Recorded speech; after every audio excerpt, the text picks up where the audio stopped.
మహిమ కలుగునుగాక. నరులు ఆశ కలిగి, చదువు ఒకసారి, మరొకసారి చదువు.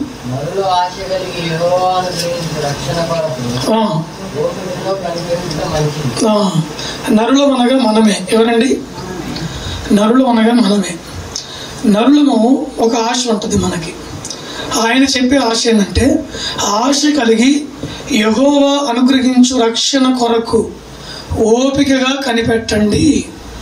దేవుడు దేని గురించి కనిపెట్టమనంటే, నరులను రక్షణ పొందేటువంటి సమయం, రక్షణ పొందే సమయం ఉంటుంది కదా మనిషికి, ఆ సమయం వరకు ఓపికగా కనిపెట్టండి. ఆ సమయాన్ని మీకు ఇస్తాను, అప్పుడు మీరు రక్షణ పొందుకోండి అని దేవుడు చెప్పిన మాట. ఎలా కనిపెట్టాలి?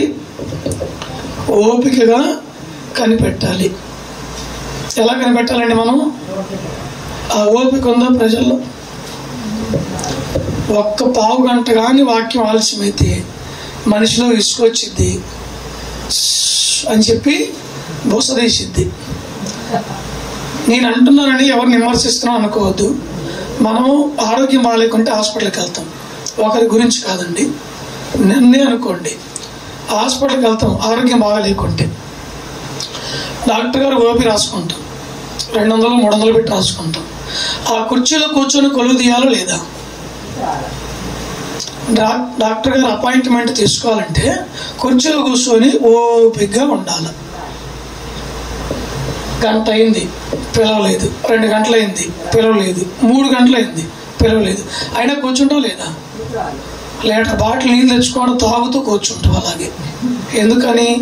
డాక్టర్ గారు పిలవాలి, చెకప్ చేయాలి, పరీక్షలు రాయాలి, మళ్ళీ ఆ పరీక్షలను ఇవ్వాలి, వాళ్ళు రిపోర్ట్ చేయాలి, వాళ్ళ దగ్గర నుంచి తీసుకొని రావాలి, మళ్ళీ కూర్చోవాలి, మళ్ళీ డాక్టర్ గారి దగ్గరికి వెళ్ళాలి, ఆయనకి రిపోర్ట్ చూపించాలి, ఆయన ఇచ్చిన మందులు తీసుకొని మళ్ళీ టైమింగ్ అడగాలి.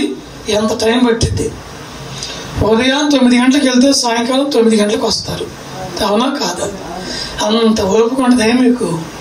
దేవుని మందిరంలో కనీసం 2 గంటలకు కూర్చున్నామంటే ఓపిక ఉండదు. అర్థమైంది కదా ఈ మాట? ఎవరిని విమర్శించడానికి కాదు, దేవుని మందిరంలో ఇష్టంగా కూర్చోవాలి. కూర్చుంటే చెప్పిన వాక్యం నీకు అర్థమవుతుంది. మీరు గమనించండి, నరులు ఆశ కలిగి యెహోవా అనుగ్రహించు రక్షణ కొరకు ఎదురు చూడాలి. అంతేకాని ఆయన ఇచ్చే బహుమానము, ఆయన ఇచ్చే ధనరాశులు, ఆయన ఇచ్చే ధననిధులు, ఆయన ఇచ్చే ఇంకా ఏయో అన్ని కావాలని చెప్పి ఆశ కలిగి కూర్చుంటే ఏమి పొందుకోలేరు. చెప్పిన మాట ఏంటంటే, రక్షణ కొరకు కనిపెట్టాలి. ఏం చేయాలమ్మా అంటే మీకు అర్థమయ్యేట్టుగా చెబుతా. ఇప్పుడు నువ్వు రక్షణ పొందుకున్నావు, అవును కదా? నీ ఇంట్లో మీ ఆయన రక్షణ పొందలేదు. 2 ఏళ్ళు అయింది, 3 ఏళ్ళు అయింది, 5 ఏళ్ళు అయింది, 10 ఏళ్ళు అయింది, అయినా రక్షణ పొందలే.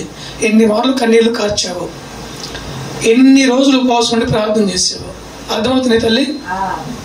ఎవరి గురించో కాదు, నీ యజమాని గురించి ప్రార్థన చేస్తే 10 ఏళ్ళు గతించిపోయింది.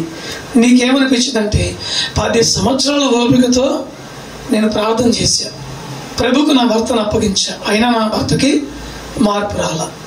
నీ ఓపిక ఏమవుతుంది? ఇక నశించటం ప్రారంభిస్తుంది, క్రమక్రమంగా తగ్గిపోతుంటుంది. లేదు, మీ ఆయనే బాప్తిసం పొందుకున్నాడు, నువ్వు అసలు పొందలా, ఎన్నోసార్లు చెప్పాడు, వింటం లేదు. నువ్వు అల్లా సీరియల్ సీను బట్టి నువ్వు వింటలేదు. ఎన్ని మార్లు చెప్పాడు, ఆయన జీవితం బాగైంది, ఆయన మందిరానికి వచ్చాడు, ఇంట్లోకి వచ్చాడు, మోకరించాడు, ప్రార్థన చేశాడు, దేవునికి అప్పగించాడు. 10 సంవత్సరాలు గడిచింది, నువ్వు మార్పు చెందలా, మారు మనసు పొందలా, రక్షణ పొందుకోవాలా. అర్థమైందా? ఈ ఓపిక కలిగి ప్రార్థన చేసిన యజమానుడు అంటే నీ భర్త ఓపిక నశిస్తుంది. ఆయన అంటున్నాడు, యెహోవా అనుగ్రహించు రక్షణ కొరకు ఓపిక కలిగి ఎదురు చూడు. నీ బిడ్డలకు లేదు రక్షణ, అవునా? రక్షణలోకి నడిపించు, సమయం పట్టింది. వాడు సహవాసంతో తిరుగుతున్నాడు, స్నేహితులతో తిరుగుతున్నాడు, అల్లరితో కూడిన ఆటపాటలు పెట్టుకొని వింటున్నాడు. తల్లి చెప్పిన వినలేదు, తండ్రి చెప్పిన వినలేదు, అయినా ఓపిక కలిగి ప్రభుకు అప్పగించు. అయ్యా, నేను పొందుకున్న రక్షణ, అయ్యా మా ఆవిడ పొందుకున్న రక్షణ, నా కొడుకు పొందుకోవాలి, నా కూతురు పొందుకోవాలి, నా కుటుంబం అంతా కూడా ఎలా ఉండాలంటే యెహోషువ కుటుంబం లాగా ఉండాలి. ఎలా ఉండాలండి? అర్థమవుతున్నాయా? అర్థం కావట్లేదా? రైట్, స్తోత్రము కలుగునుగాక. ఆయన అంటాడు యెహోషువ కుటుంబం లాగా ఉండాలి. యెహోషువ కుటుంబం ఎలాగుంది? నేను నా ఇంటి వారు యెహోవాను సేవించదము. ఇతరులందరిని వదిలేసాడు ఆయన. నేను నా కుటుంబం రక్షణ పొందుకున్నాను కదా, ఈ రక్షణ కాపాడుకుంటూ దేవుణ్ణి నామంలో ప్రార్థన చేస్తాము, దేవుణ్ణి కలిగే జీవిస్తాం. అదే మాకు 10 కోట్లు. అర్థమైనాయి కదా? దేవుని